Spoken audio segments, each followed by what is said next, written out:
Hello, ladies and gentlemen. Welcome to the Making Benjamin's channel. What if I told you that investing is not just available to guys in suits, but can also be accessible to almost anyone, as long as you have something to invest with, the right knowledge, and a device that works.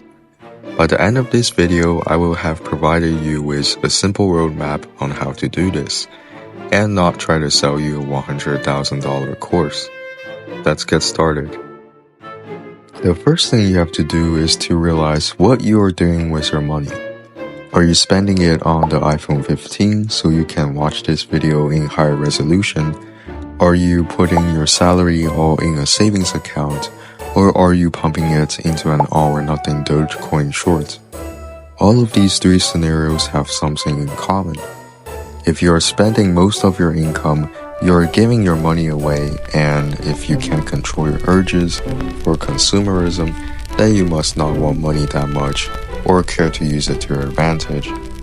If you're placing everything in savings, on the other hand, what you're actually doing is giving money away to the banks.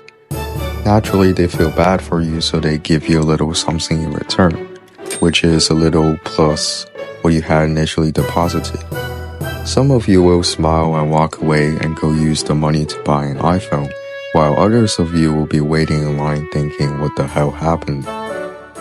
Well, when you deposit money in a bank, a certain portion of that is kept, even if the reserve requirement is now 0%, because people will be angry if they want to withdraw and there's nothing there.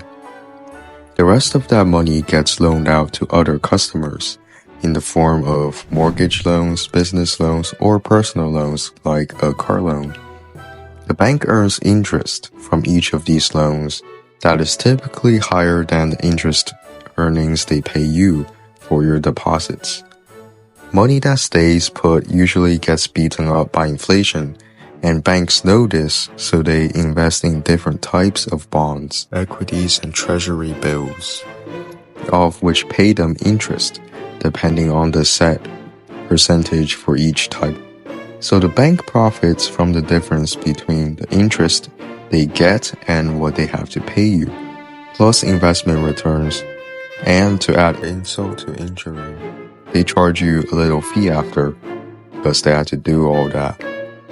While it is better to have something than nothing at all, in case you need the money for your emergency fund, regular savings comes pretty darn close, with usually less than 1% returns annually. Now for the person shorting Dogecoin, he might be onto something, because for one, he realizes the inconveniences of having the majority of income in savings. After all, the returns of regular savings accounts suck, and even if you opt for a high yield savings account, which averages to around 5.3% annual yield, currently, it still has to keep up with the rate of inflation to remain profitable. Besides, there are restrictions on how much you can withdraw, and banks, no matter how foreknoxified they are still prone to possible outages and, God forbid, cyber attacks. That's why after realizing how ahead of the curve he is, this individual willingly gives all of his money away to Sam Bankman-Fried. Now, it doesn't have to be this way. You don't have to be averse to risk or plunge headfirst into it. Investing done right can have significant rewards. You might have heard about the power of compounding, where if you regularly contribute as little as $50 per month to an investment account over, let's say, 4 years, assuming the annual rate of return of 7%, compounded monthly, the gains can be exponential. This is of course the rate of the return of the S&P 500, a massive collection of the most solid companies throughout time, adjusted for inflation. So while the average returns might be around 3 to 4% for the average investor, your money will still grow exponentially. A beginner's way to estimate how long it will take your investment to double based on a fixed annual rate of return is to use the Rule of 72 formula. Warren Buffett is often celebrated for his investing geniuses, but it is also largely attributed to the effects of compounding that have made him as wealthy as he is. If you want these kinds of returns, there is always going to be an element of risk. A successful investor is therefore someone who can, if not make more money, make a plan that will minimize the risks. Golden rule from the experienced Benjamin. You must never delude yourself into thinking that you're investing when you're speculating. You should not invest because it feels exciting, or because you can flex on your friends, or because it gives you an excuse to finally buy 4 monitors. Investing is a sport for the individual, not the hive mind. Sometimes it can be tempting to follow the crowd or to believe that repeated information is accurate. However, you must remember that every analyst, publication, or hedge fund official that is releasing information has already acted upon that information and is only releasing it because they have made the majority of the profits off of that trade and are feeling generous. Markets are pretty counterintuitive, so you should be wary of any info that is circulated in abundance. It is best that you only rely on your own thoughts and hypotheses. Decide what your time horizon is. Do you need the money for retirement, or do you need it in the next couple of weeks? If you want to let your money sit in a stock or entity for a long time, then you're an investor. If you plan to make different investment moves on a more frequent basis, you are a trader. The stocks that you will want to look into depend on how frequently you want to make trades. Once you decide what kind of time frame you have, you can choose between passive, which is holding a diversified portfolio of stock, usually with a long-term focus, and active investing, which is buying and selling to capitalize on trends. One important factor to keep in mind is the rise of transaction fees. Every time, depending on what brokerage account you have put your money in, your trade is subject to commission, exchange, or account maintenance fees. This is why historically it is said that trading passively can allow you to retain more of your profits. If you become well-versed in both types, the best way would be to use either whenever you see fit. So what should you invest in? Well, I'm not an advisor, but I can outline a general process. If you decide to be passive, the process is more straightforward, but your returns will take longer to accumulate. The traditional route is to go find some index funds.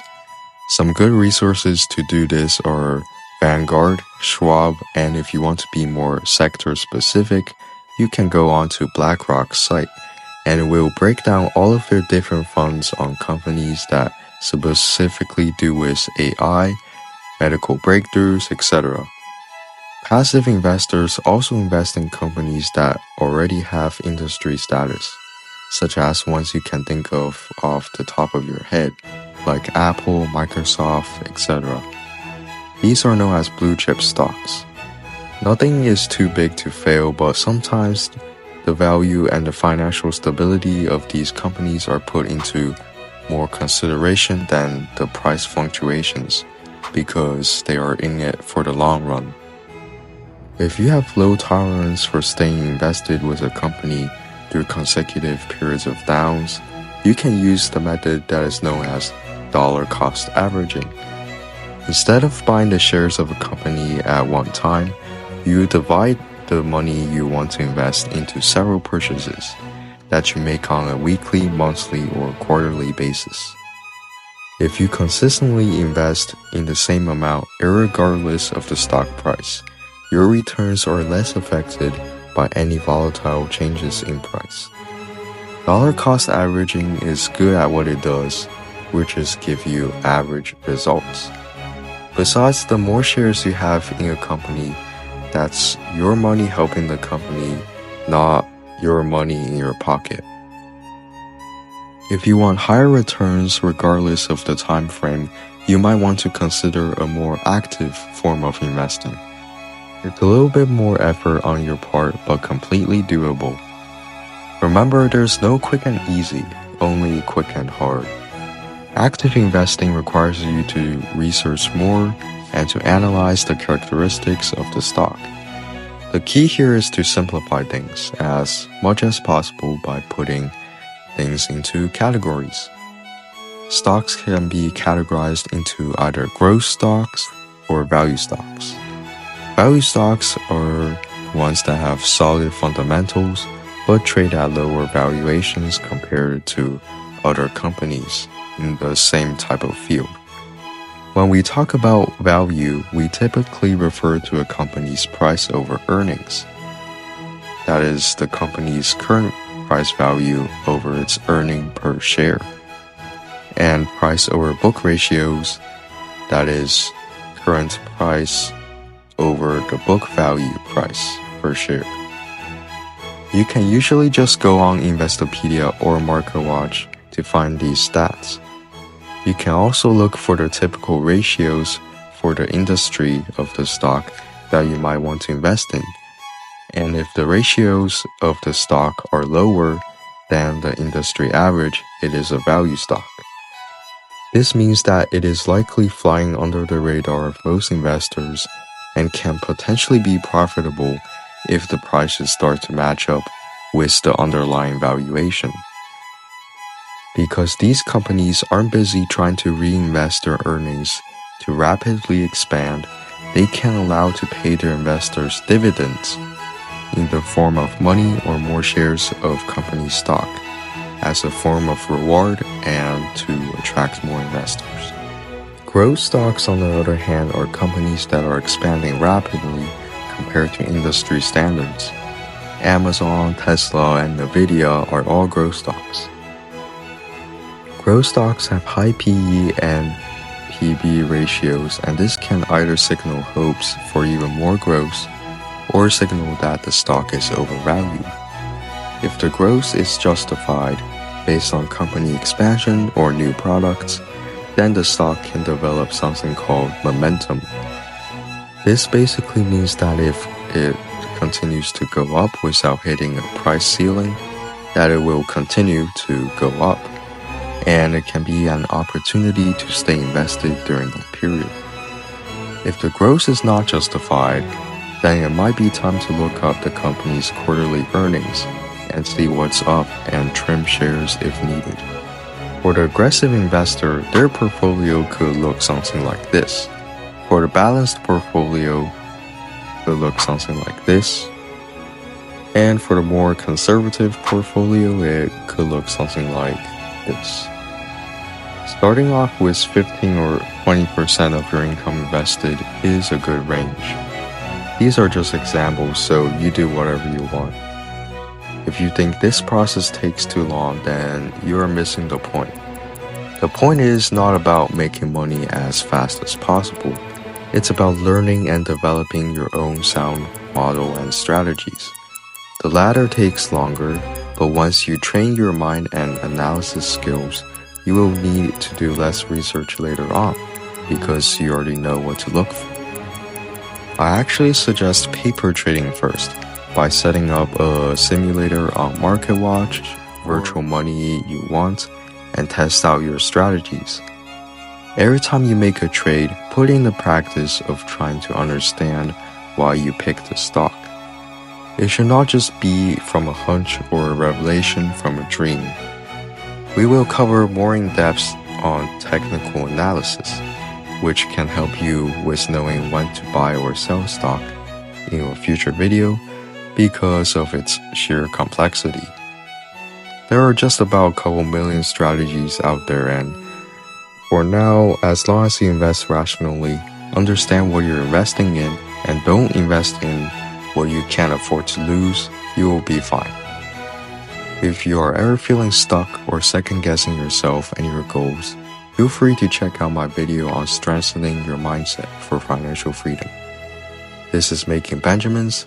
Thank you for watching.